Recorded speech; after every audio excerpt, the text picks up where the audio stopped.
they still fear that he might return? That was a huge fear for some of these victims. I had several women I had one woman who went to a vacation house. He had a cabin up in the foothills, and the thermostat was set different than what she remembered setting it when they had previously left. And she calls me, and it's nighttime, and she's saying, I think he's been here. So she's constantly thinking that this guy is going to come back. I had another woman who, after hearing about a potential suspect in Sacramento, and he was still out and about, she moved to New Mexico. She wanted to get away because she thought he would come back. These victims, after he left, they continued to be traumatized by the thought that he was still out there. And the East Area Rapist played on that because he would call some of these victims, sometimes years later, to let them know he was still around. So the East Area Rapist had committed, dozens of rapes in the Bay Area and in the Sacramento area.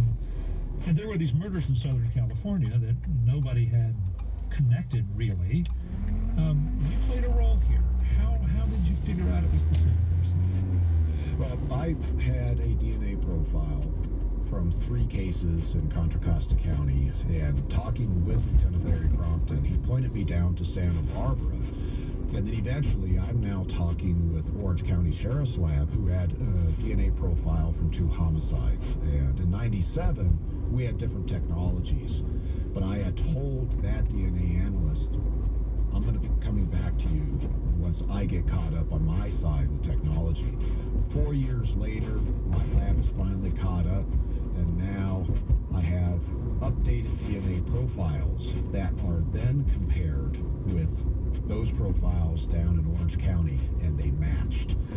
Now, in March of 2001, I knew that the East Area Rapist in Northern California was the guy that they knew as the original Night Stalker who had killed 10 people between 1979 and 1986 after he had left Northern California.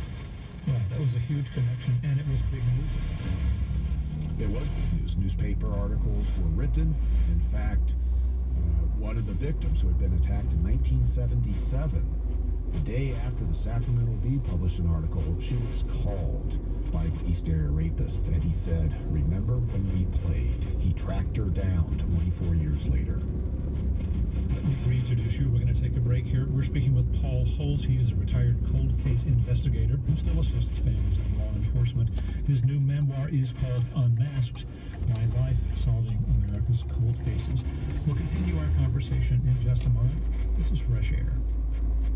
Reporting WHYY, the Kimmel Cultural Campus presents an evening of storytelling with the Moth Main Stage. In this curated live event, 5 storytellers take the stage to share true, personal stories on an array of topics that showcases the broad range of human experience. Celebrating the art of unscripted, first-person storytelling, the Moth Main Stage is the quintessential flagship of the Moth experience.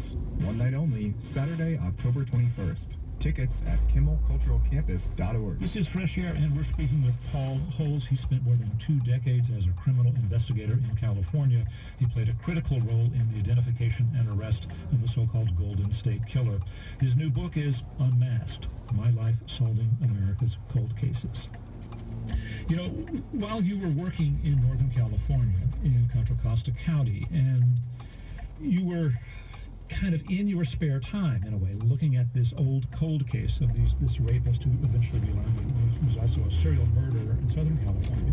You were also working on a lot of other cases that involved going to some very grisly crime scenes, and in the book you describe a lot of them in detail. How did this affect you emotionally? Well, at the time,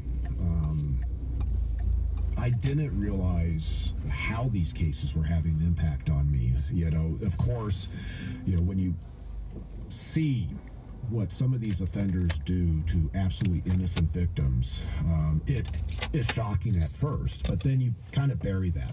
And that's what I did, is I buried that shock, and now I'm in the mode of I've got work to do.